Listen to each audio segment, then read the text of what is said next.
All right, Hey, thank you, there we Rob. go. Looks like we're all good. Sorry about that. No idea. All the settings said it was working, but you guys couldn't hear me. So different browser, and away we Loud go. and clear. Thank you. Yeah, Thanks for I think joining us, you and Rob. Nat started. Thank you. Yeah, so I was just introducing yourself. Rob Fuller is the SVP of Technology Solutions for Blend 360. I'll let you kind of do your little intro. You probably do it better than I do. And I'll let you take over the mic, and the floor is yours, Rob. Fantastic. Thank you. Yeah, and thank you for introducing me so kindly. That worked really well as we struggled with the mic issue quite quickly. But yeah, I've had the luck or challenges, if you will, of both being on the early phase startup side a number of times, all the way into the large enterprise side. Largest company, Accenture, 700,000 employees. Smallest company, I co-founded a startup with one other person. So that understanding of what does it take and what does scale look like, and working with different brands of different sizes, um, the challenges are all similar, right? There's a number of things that everyone is trying to deal with. Um, and it's the question of how are you going to attack it, and how can you set yourself up to experiment, because you don't have the answers. You're not going to have the answers. And the answers you have today and your plan you have today is going to have to change as we go forward. And that's the real crux of it, is how can we be prepared for change and adapting it? And how do we think about being ready for it? And so there's two principles that I think everyone should ground in. One, it's the classic, the right message at the right time in the right channel, right?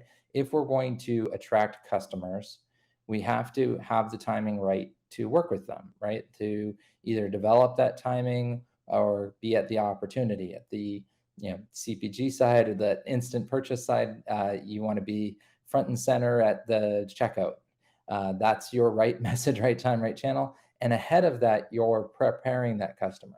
On the considered purchase side, we have a much longer sales cycle, right? If we're creating a market or creating a new offering, we have to really think about how do we develop that opportunity, and those messages are different over that period of time. And whenever there's that time component, we have to remember where we're at in that cycle for that customer. And that's where that second line comes in, is really data is the memory that powers our decisions and our actions, right? So if we think those two things together, you can't have one without the other, but we could overdo either one of them, right? If we put too much emphasis high in the funnel, then we don't close people on conversion. If we put too much effort on conversion, we don't push enough people through our decisioning and our experience, and that's not going to work either. So we need these things to both be in balance as we think about what the customer experience should be. And particularly, sorry, there we go. Particularly, I see a lot of people, startups included, over-index on their own point of view. How am I going to find customers? I use your network and you do that relationship sales Lenore was talking about. That's really important. But then you have to start thinking, how am I going to find more customers? And then you start to think about, how do you start to scale that? So what data do I get to understand what kind of customers am I actually attracting and converting? How do I find more of those? And then you start to think in that way of needing to be on all channels: LinkedIn, TikTok, Instagram, in-store, out-of-store, billboards, brand, TV. Obviously, some of those things are high aspirations, and they should be on your radar, wanting to do it someday, but it's not necessarily what you need to be doing now. So how do you create that sharp knife, that spear that will really work for you, and start to create your own flywheel that will actually be growing your business? Because ultimately, you want to find those levers that you can push on that will generate more customers for you. And then you can look at creating new levers to generate more customers, but start with getting that first pass going. I like the idea of also, finding a way to get customers that will drive revenue for you, not worrying about your ultimate goal of your ultimate sale and your ultimate market, but moving forward. There's that view as well. So if I take that, I need to convert and pivot to what the customer is actually going to experience. So we are trying to find them, but how are they going to find us, right? And that, it's the same element or the same moment, if you will, but why would they be paying attention in that moment? What channel would they be on? Why would they be paying attention?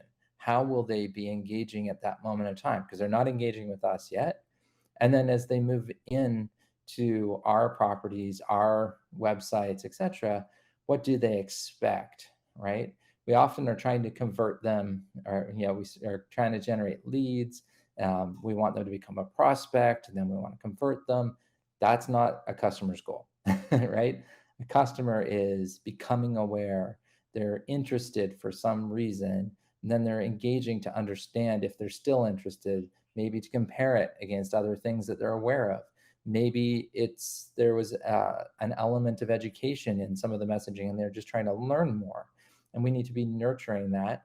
And so fundamentally, how urgently are they looking to act? What would we want out of that urgency? If we respect the customer and respect them having a cycle, what would make sense? What is their real motivation for action? And what would we do to increase that motivation, or if it's the right thing, decrease that motivation? So how do we pivot instead of very much about our measures and our flywheel to how the customer perceives our flywheel, and use that to say what our actual priority channels, priority messages, and priority engagement will be? That can eliminate a lot of the noise. How will my customer find my brand? Well, for now, let's just think one channel, right? Let's just worry about getting a flywheel going on LinkedIn or Instagram or TikTok if that's right for your brand. But the point being is you don't have to be in all of them yet, and you can start with that one flywheel. Think about why the customer's there. That helps you understand why they would come from an ad unit to a website or to your app, and start coming down the funnel for you. So that's trying to flip it on the head and give you a way to justify narrowing your field of view to just what you need right now. The second thing that enables is you to start thinking about how sophisticated do you actually need to be. We tend, especially on the startup side, is to be really good and nimble but not being very sophisticated on certain things, and then feeling the pressure of needing to be really sophisticated all over. And again, how do we narrow our field of view? This sophistication of different types of engagement, different marketing content, can vary really wildly. And it's not a one size fits all, and it's not like you only do one. But if I think about how that customer is going to engage for each of those points of engagement and different points of consideration, I can then add a sophistication view, right? Of how sophisticated does that need? And a lot of the time, I probably don't need to get very high on this sophistication chart. Predictive and being individualized and the right message for the right individual, the right content they haven't seen before is beautiful. And it's amazing when you actually do it. And doing it at the right time is really powerful, but you don't need to do it all over. And it's really costly to do it all over. You need a lot more content. You need a lot more data, versus something if it's just static, if it's just the right landing page, if it's just the right email that gets triggered out, that's a lot less content, a lot less data, and can be very, very highly effective as well. So taking these two concepts, let's merge them together and narrow our field of view in terms of where we need to engage, knowing why we're engaging on that point, and then a view of sophistication in that moment of how sophisticated do I really need. Those two things are going to tell me what data I need, what systems I need, and how hard do I need to work on it, and how tightly do things need to be integrated. The other thing, as we do that, though, you have to realize the market itself has been changing pretty radically. A few years ago, you were able to actually geo-target people as they were walking down a mall or something. If they came near a certain store, you could actually get cellular location data and target them. That went away in around 2018. More recently, cookies have been in the news. Safari and Firefox have gotten rid of third-party cookies. Chrome has announced that they will next year. It was supposed to be this year. They gave everyone a year of reprieve. And that really impacts our ability to tailor media, retarget to individuals, and even do certain types of personalization when people come to our website. And there is some alternative techniques here, but not a comprehensive set. It's not going to go back to the same way it was. And if you're trying to work around, say, third-party cookies with replacing them as a first-party tracker and such, you'll actually find particularly Safari and Firefox, are actively working against you. They're looking to identify those patterns and try to prevent them because they're adamant about the privacy aspect of this. It's a little bit of a reaction, and that willingness to be investing to actually combat that is a reaction to privacy law, whether it was GDPR or in the US, we've got a bunch of legislation. There's a great website on the slide you can check out that is tracking all the legislation in the US, but there is a number of states that have passed legislation that comes into effect anywhere from California previously, but then they have a new level of restriction coming in January, Colorado, Virginia, Utah, and then the list goes on, including tracking the inactive bills, so where bills have been presented and not yet passed. So we don't have a federal standard in the US. We do have a European Union standard, and those things are still being fleshed out what they really mean. But some of the things are really impactful. How much data you can have, you have to disclose it, why you keep it so long, and any sort of third-party data sharing, which includes media. So the fact that these cookies are going away is actually a good thing for your compliance. Similarly, on the mobile side, getting rid of mobile ad IDs or making them opt-in only and or opt-out. Those are things that iOS and Android are doing. And then even recently, last fall, Apple reduced IP address tracking in a couple different ways and changed how email open rates are tracked, basically removing open rate tracking from all iOS and macOS email clients, changing how we think about personalization, changing about what data we have available. So you can see this as headwinds to how people market, or you can flip that as well and start to think about it's an opportunity. It's an opportunity to differentiate. Especially as a startup, you're not dependent on these techniques today. So we can instead be intentional and deliberate and maybe even use this privacy and messaging as part of our brand differentiation of why customers should trust us more. We're not doing these things. We're not going to do these things. We've never done these things. And that's how we can start to comply. But as we think about what data we are going to get, what we might purchase and augment our view of the customer with, what data we ask for from the customer, we want to start to think privacy first, and we can actually even include that educational component of what the customer's rights are, why we're collecting it as part of that data collection. And that can actually improve conversion. So using it to our advantage, not just to our headwind. So you can tell I'm getting to a deeper and deeper point here around what are we ultimately then going to do with these kind of strategy components. We've narrowed our field of view.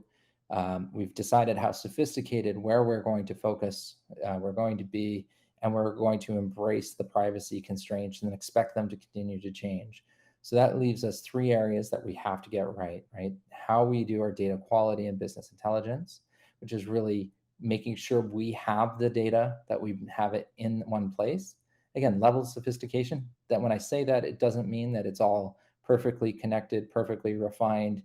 It may just be in raw on an S3 bucket. That might be sufficient for some of the data for now.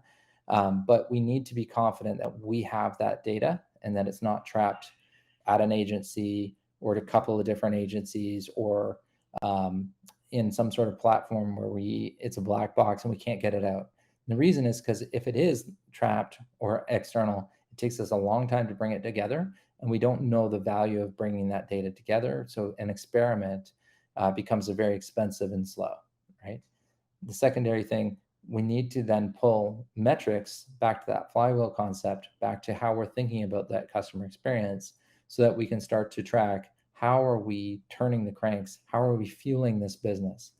Because we can't just put people into the middle of the funnel. We have to be thinking from how do we drive people up at the top? How do we gain awareness? How do we drive them to come to our site? Where do we participate? Maybe content marketing, maybe PR, get presence of mind. And then as people come in, how are we converting them? So if we can commit to a certain number of metrics there and how we measure them, then we can start to optimize, right? If we get 10 leads and only convert 1, well, we have our work cut out for us of how can we convert 2 or 3 or 4.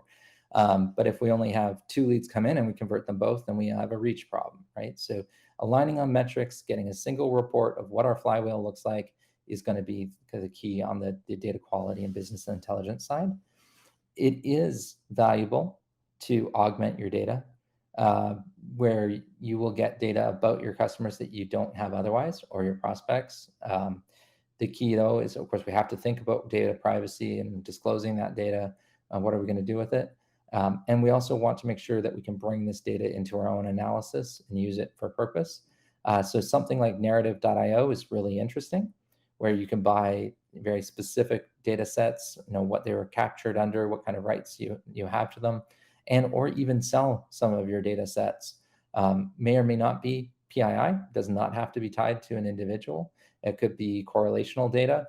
It could be brand awareness type data. There's lots of things there. It's a really interesting concept for consideration if and when you're ready to augment your data to understand what types of customers you're attracting, or what are the factors about different regions or something like that that seem to be generating results, because you really want to lean into what's working very quickly.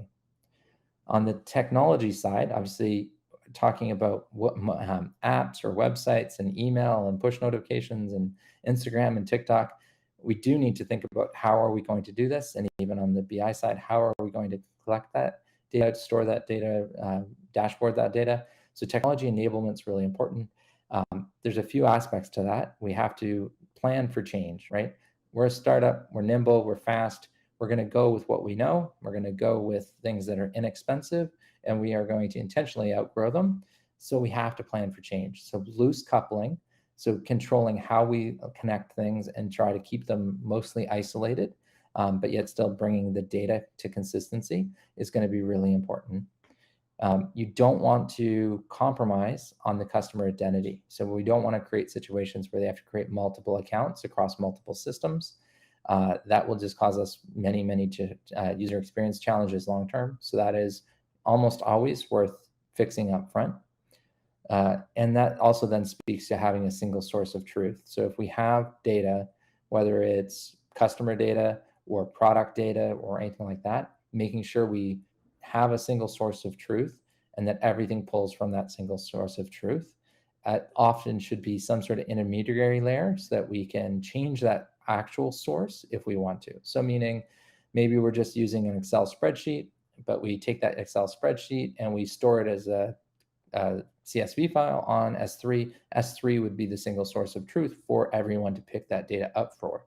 So if we move on from Excel to some sort of resource management or CRM or who knows what, then we immediately have our integration point, which again, maybe we need to make more sophisticated over time, but at least you can actually swap out tools or try tools and even try it for a week or a day or something with the minimal impact possible. And lastly, I kind of alluded to this already, is the process and the people, right?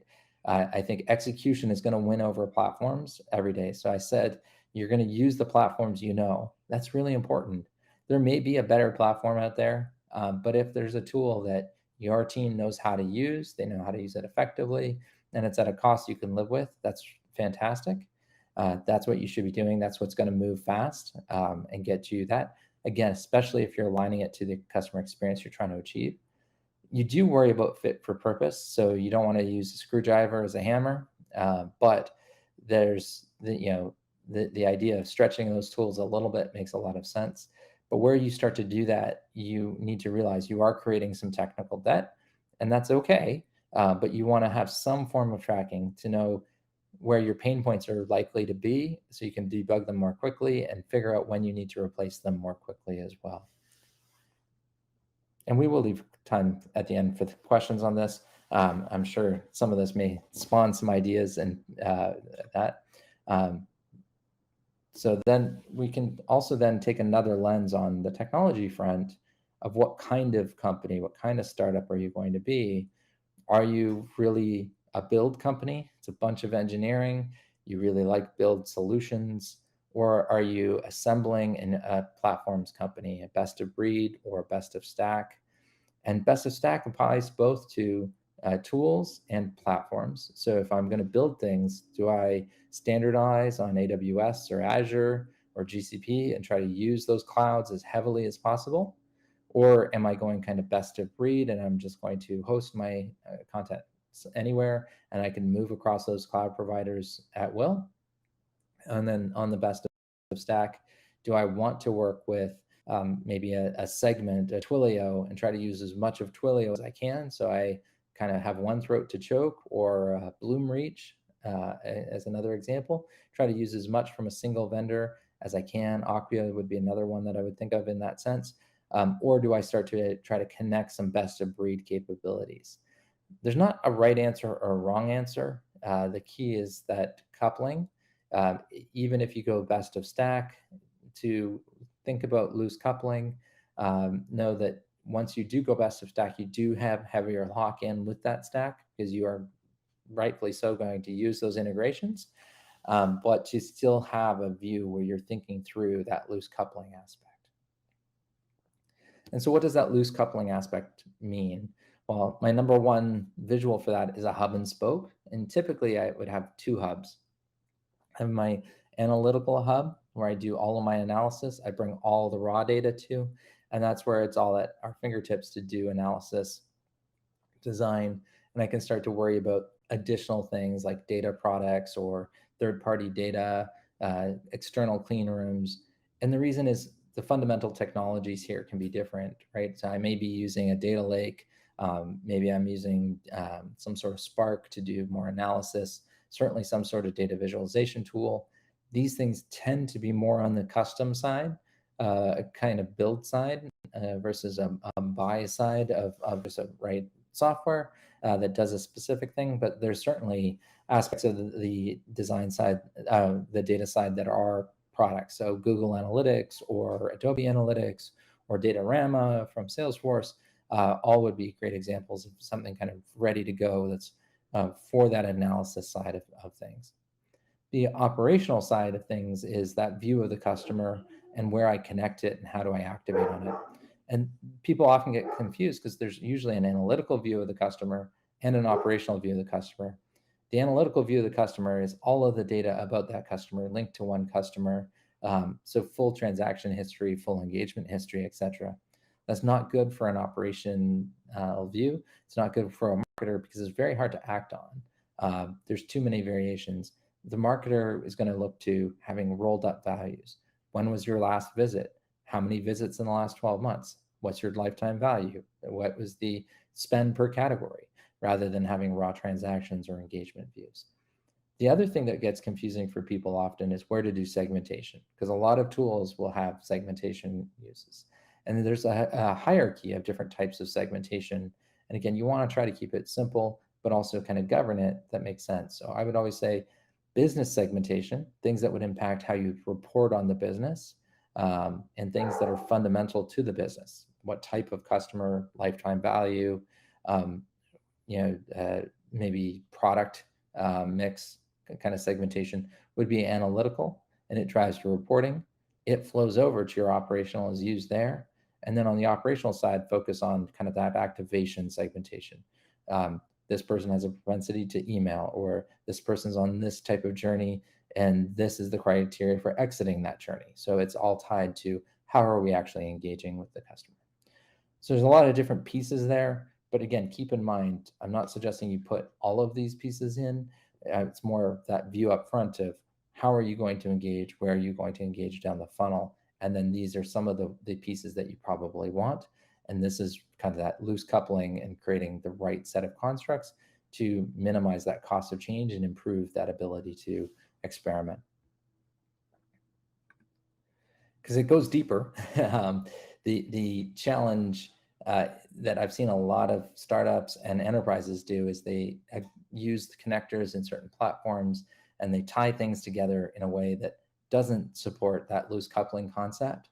And it gets this really confusing, what is connected to what? How good is this data? Is it out of date? How much latency do I have on this data? And a lot of fragility. And that really slows things down. It makes it really costly to replace systems, but it really drives this cost aspect of, I'd like to try a new messaging platform, but where do I get the customer data from? I guess I get it from this profile and consent, but I also need some of this digital analytics data. And so now I'm trying to do 2 or 3 integrations just to turn on a new platform just to try. So I've seen even at the enterprise level where free trials of something with a commitment to value from a vendor get turned down because it's too costly to try them. And that's what we want to avoid. Is like we want to plan for this ability to try new things, adapt to new customer types, bring in new tools to address new areas of the flywheel that we will design in the future, with the minimal amount of effort and complexity possible. And also how we'll adjust and adapt to new compliance requirements, right? If as these new privacy laws come into place or the industry makes changes that change what data we can get or what we can do, how do we turn those features off? How do we remove that data? How do we respect and opt out? The simpler we can make our flow and more hub and spoke, the easier it is to be confident that we've actually complied.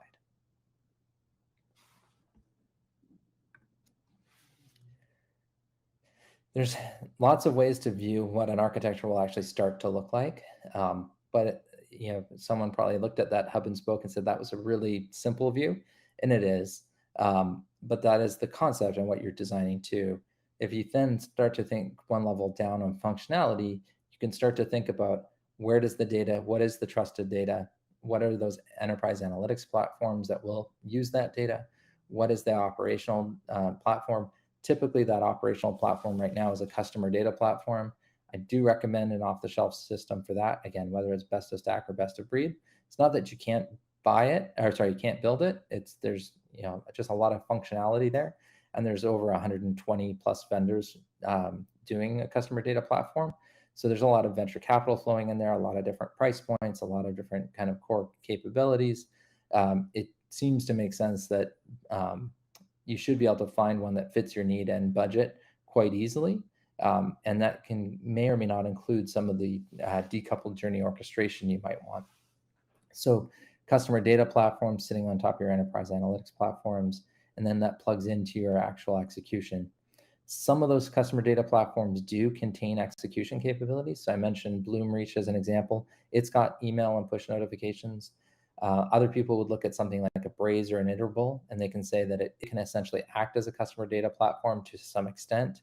Those are good choices, right? It's more that we have that plan, that hub and spoke design, so that if we stretch a platform or we decide we're going to use a platform that is more best of stack, kind of more end to end, that we understand what our replacement cost would be to extend it or to use another one. So for example, Bloomreach, if we use that as our CDP and we're using its execution capabilities, and there's a new channel comes out and they don't support it and we want to adapt it, we could do an extract and load into a different tool, or we could do a custom integration right from the CDP to that, or we could just work with that vendor to have them create a new connector. But either way, we know right where our customer data is, we know where our decisioning is occurring, that would decide what would go out through that channel. So we don't want to do is that kind of point to point, maybe feed that new experiment off of the analytics system instead.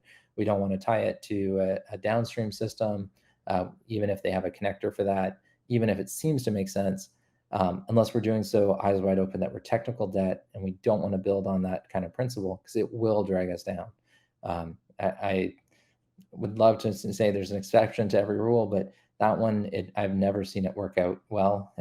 It just creates a spaghetti and a challenge. So we can drill this level down, we can go further, but ultimately narrow those channels, tie it back to what the customer experience will be that drives our data, and use that loose coupling. And so I mentioned confusion. I won't deep dive on this slide. I just think there's a lot of areas where I hear a lot of customer confusion, both in the startup space and on the enterprise space of what lives where, because a lot of the language used to describe things is similar. And ultimately, if you can take away that you need somewhere to do analysis where you actually have raw data, where you can respect data privacy laws still, but you can actually do analysis of things that are not normally connected. And it's going to be heavy lifting for the computing side of things, and you don't want to impact operations while you're doing that heavy lifting. That's kind of your enterprise analytics workloads, where the operational side is you want things already figured out. You don't want to be doing a lot of heavy calculations. You want it to be very responsive, and you want it to be able to have that single view, very connected. So if you can keep those main kind of principles of what should be in your MarTech and ad tech versus what's in your enterprise analytics, that's how you can navigate as vendors add data lake capabilities to a CDP, or add are offering a tool to do analysis and are saying that it should be tied to your marketing channels. Is it an enterprise analytics tool or is it a MarTech tool? That's a number of different kind of considerations for how you think about where it should sit, who you want supporting it, what level of data experience they'll have. The other thing, this is a newer trend and it's getting a lot of noise. And so I'm assuming everyone on the call is hearing some level of noise, or at least wants to be aware of the trend. Clean rooms are the buzz. Last couple of years, it's been customer data platforms, and they are an important set, an important capability. Now it seems to be clean rooms, and it's because of those cookie changes, activation changes. And I'd see it, the world of clean rooms, and really these three buckets that you see on the screen, these walled gardens. So for example, Ads Data Hub from Google is a fantastic way. If you're spending money on Google advertising, how do you get insights into who is seeing your ads and who is responding to your ads outside of the segmentation you did up front, right? This is Ads Data Hub, where you can bring your own conversion data. Maybe it's offline conversion data. Maybe it's just other data that you think could correlate that you have into a BigQuery database and use there as a data hub to query across. The key to these things is you're not bringing any data back into your environment, or if you are, it's some sort of aggregate insight. You're not getting anything at the individual level, but those aggregate insights or the things that you design should be able to improve and optimize your media spend. So you're only doing this if you're spending enough money on these walled garden platforms that it's worth spending time further optimizing them. So if I think back to our discussion of the flywheel, if I have an acquisition problem, I can only spend so much more on media. I'm spending 50% of my budget on media on Google. How do I get more out of that budget? Well, that would be where these walled gardens come from. These agency aggregations are interesting. They're kind of combination of what formerly were the identity solutions with actual publisher integration and publisher data. Similar concept where the value is I can bring my customer records in, they can give me an ID that I can activate directly to these customers and to lookalikes of these customers in the environment on certain publishers. Now, these publishers are not going to be the walled gardens long-term. A couple cases they are still right now, but it's not likely that that will continue. Again, that's me reading tea leaves. I don't know for a fact, but my guess is Google's been pretty clear and pretty strict that they're not going to support individualized targeting into the future. That's going away. So, for example, Google will not be available on these platforms long term.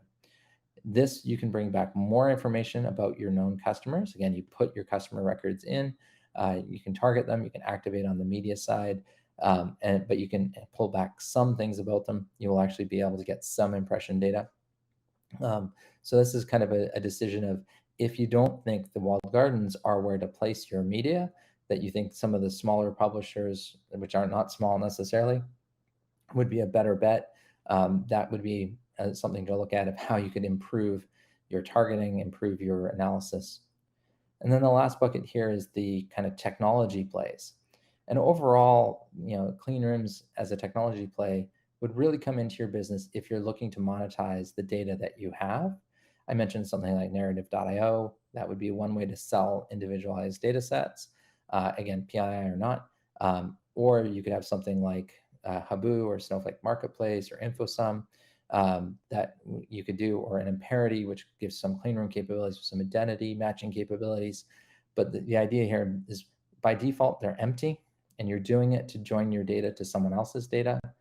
Some walled gardens, Disney and NBC Universal, have used these technologies. So that would be another aspect of why you might want one, is because it's the easiest way to bridge to these other platforms. So chances are, as a startup, You don't really need any of these, but you have them available. Hopefully this helps to understand what they're doing and what they're providing for you. Okay. The number one thing I'd warn you on this space is it is going to cause fragmentation because, for initially Ads Data Hub or Amazon Marketing Cloud, that's fine. But very quickly you could end up having to manage a lot of different clean rooms. And so having a strategy of how you share the data with those clean rooms, what technologies you use, and how you pull that data back will be pretty important. Otherwise, you're just going to have a lot of mess. So with that, I will summarize and head out. But again, I'm happy to do questions. Data will be the key. But think about that from the customer's point of view. Make that experience the differentiator. You don't have to be deep sophistication. Simple static content can be really powerful. Triggering can be really powerful. Certainly, advanced personalization can be very powerful as well. So by all means, do that. But use strategically the level of sophistication, and then really dive in on that hub and spoke type of integration to make it easier to experiment and grow and swap out technologies over time. You don't have to have the fanciest technology out of the gate. And then lastly, don't get caught up in the hype of clean rooms. There is definitely value there, but there's also a fair bit of noise. So with that, happy to do any questions and turn it over to Javi.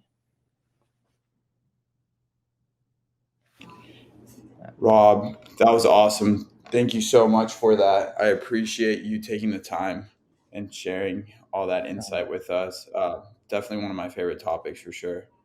Want to see? Okay, it looks like we have a question in the comments. I don't know if you can read it or if you want me to read it out to you. I don't see it. Sorry. Okay, yeah, I can get it for you. It says, I want to scale up. I have an active SaaS business with small numbers of clients, but I want to blow it up so I can buy out my top 5 competitors. What do you recommend? Yeah, absolutely. So focus on you first, right? So one thing, you can look at your top 5 competitors and see what are they actually doing that's working, but generally your competitors are a distraction.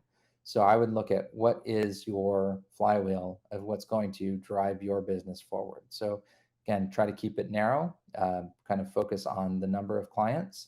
Are you going to increase the size of those small number of clients? And so is it better to have, say, 10 clients and you're just going to grow the value of each client? Or are you going to increase the total number of clients? So pick one of those strategies and focus how you're going to do that growth. That's what's going to decide if any of those competitors are even worth buying, right?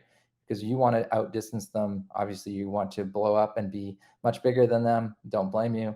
But buying them out may or may not be useful, right? So if then you have a flywheel that's working, you're evaluating them not as a competitor, but as an addition to your flywheel, right? Of what inputs are they doing, what outputs are they doing that will actually increase your business more than just the straight ones. So if they have 10 clients, you don't want just 10 clients because you can create 10 more clients yourself. If it's the capacity to service those clients, that's fine. That could be a purchase, but your value there is lower. But if they have some sort of way that their inputs and outputs actually expand your business because it changes additional client type. So say you were planning on doing the high touch 10 customers, high value, and they're doing the lower touch 100 customers, the combination of those things is probably higher value than doing them independently, right? So now you could have an offering of starting someone low touch, large number of customers, and be able to migrate them slowly to higher touch, lower number of customer kind of basis. So the value of buying one of those competitors would be much higher. So definitely focus on the flywheel and how are you going to grow that client base before you really worry about those competitors.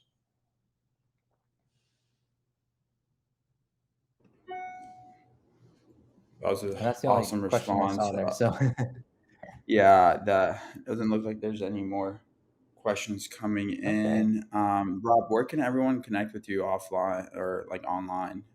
What platforms are you hanging sure. out The on? easiest, probably mostly LinkedIn right now is probably the easiest. Just LinkedIn/in Rob Fuller is probably great. You can also email me, rob.fuller@blend360.com.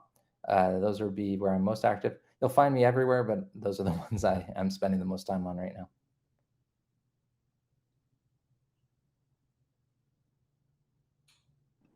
Thank you for Yeah. joining us. Really appreciate your time and sharing that. I'll definitely connect with you after this. But yeah, any last parting words? Just thank you very much for having me today, and hope everyone's enjoying the conference, and look forward to talking to people in the future. Thank you. Thanks, Rob. Have a great day.